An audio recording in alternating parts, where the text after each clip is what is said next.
Hi again, my name is Irishfreethinker, and what I would like to do in this YouTube download is to have a look at a section of the Bible which I found very interesting.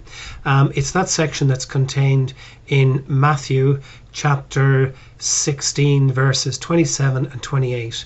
In these two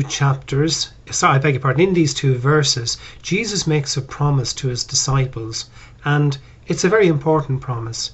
And what we have to look at is to see, did he really keep this promise? It's important. Here they are. So here we have a version of the Holy Bible. It's a Catholic version of the Holy Bible. And what I'm going to do is I'm going to read Matthew chapters 16 verses 27 and 28. And I think that these are very important chapters and they really have to be read. Verse 27 goes as follows. For the Son of Man is to come with his angels in the glory of his Father, and then he will repay everyone for what has been done.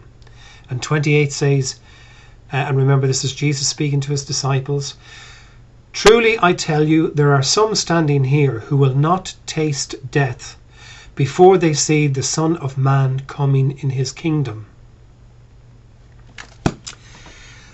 And these are two very important promises. I mean, there are many promises made in the Bible, but these two are of particular interest to me because this is Jesus speaking to his disciples. He promises those disciples that they will not taste death.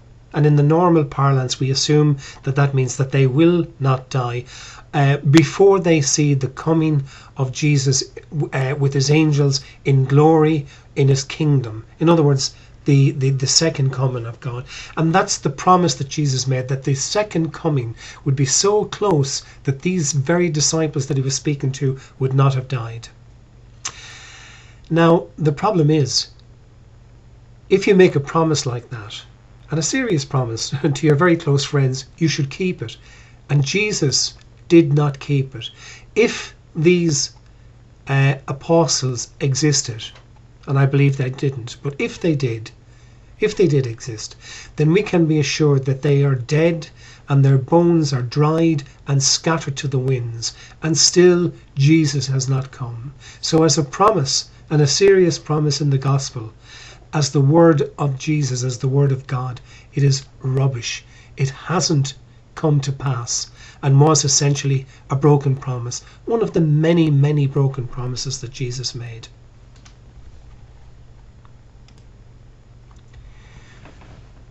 When I was a young child, growing up in a working class rural household in Ireland, I did often wonder why it was that Catholics were not encouraged to read the Bible. It was always a situation with the priest on the pulpit in the church on a Sunday morning would dispense the Bible, would dispense religion, in essence would be the conduit for God. And now I understand why that is the reason. The reason is that if people actually read the Bible and read the Bible critically, they would come to the same conclusion that I have come to, that the Bible is not the Word of God. This is just one example where I'm using the promises of Jesus himself to his close friends, the apostles, to promise them that they will not die before he comes in glory. And it didn't happen. 2,000 years later, and these people are well gone, if they existed at all, but it simply didn't happen. And it didn't happen because the Bible is just another book written by a man or a group of men. It is a copy of a copy of a copy of some original long lost manuscript that nobody knows who wrote in essence. And that is why I am an atheist. And that is why I do not believe. And that is why I believe that the other sections of the Bible, a bad, immoral book, and I simply do not believe it. I did raise the issue with some priests, of course, and they simply do not give an answer that is acceptable to me. Some of them say he was talking about his resurrection. He wasn't actually. He's talking about the second coming with his angels to judge people in the glory of his Father. That's not the resurrection. Not at all. This was a promise of the second coming. It didn't happen. The Bible is absolute rubbish, and I don't believe it, and neither should you. Think about it. Read it for yourselves. I'm sure you'll come to the same conclusion. Thank you.